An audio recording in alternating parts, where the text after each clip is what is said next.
कुछ अर्सा पहले इस तरह की एक कैंपेन शुरू हुई थी। इशारे तो देखें, मैं आपको एक चीज़ बता दूं,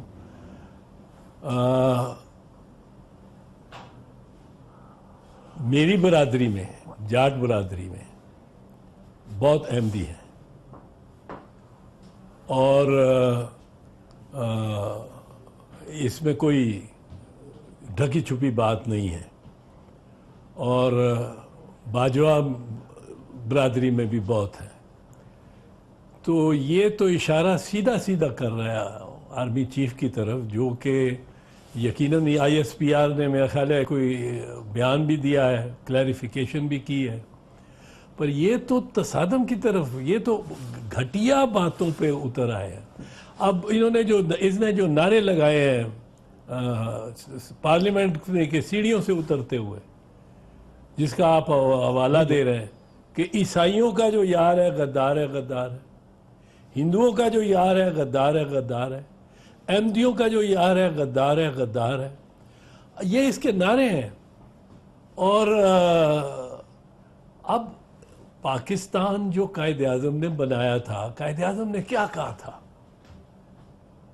कायद-ए-आज़म ने 11 अगस्त को कहा था कि आप हिंदू हो, मुस्लिम हो, सिख हो, ईसाई हो, रियासत का इससे कोई ताल्लुक नहीं है और रियासत का कोई इससे कारोबार सरोकार नहीं है। आप अपने मंदिरों को जाएं, आप अपनी मस्जिदों को जाएं, गुरुद्वारों को जाएं।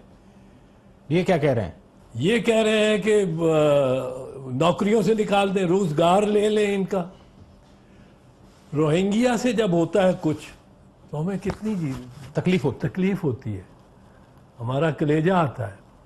ईसाइयों के साथ हमने कुछ कम नहीं किया अभी तक वैसे, और ईसाई बरादरी, मसीही बरादरी एक बड़ी ऑनरेबल बरादरी थी पाकिस्तान की, और इनकी कॉलोनीज थी। ये चीफ जस्टिस तक पहुंचे थे, कॉर्नेलियस चीफ जस्टिस था,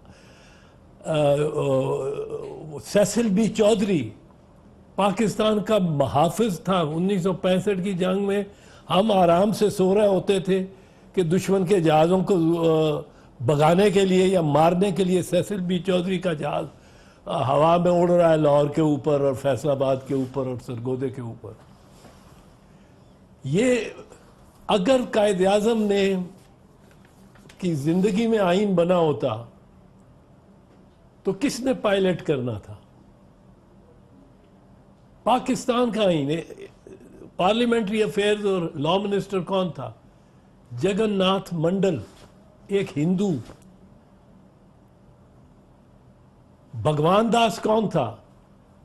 भगवान दास वो चीफ जस्टिस था who could have easily become chief justice, कायम मकाम चीफ जस्टिस। वो कायम मकाम रहा, वो परमानेंट बन सकता था अगर वो मुशर्रफ के साथ रल जाता तो वो परमानेंट चीफ जस्टिस होता पाकिस्तान का। तो ये क्या मैसेज दे रहे हैं और पाकिस्तान का क्या इमेज क्या दे रहे हैं? I think you right, they have lost it probably. और उसमें अब जो हर आदमी अपनी मर्जी के उसको टारगेट भी कर रहा है और अपनी मर्जी की ऑडियंस के साथ बात भी कर रहा है।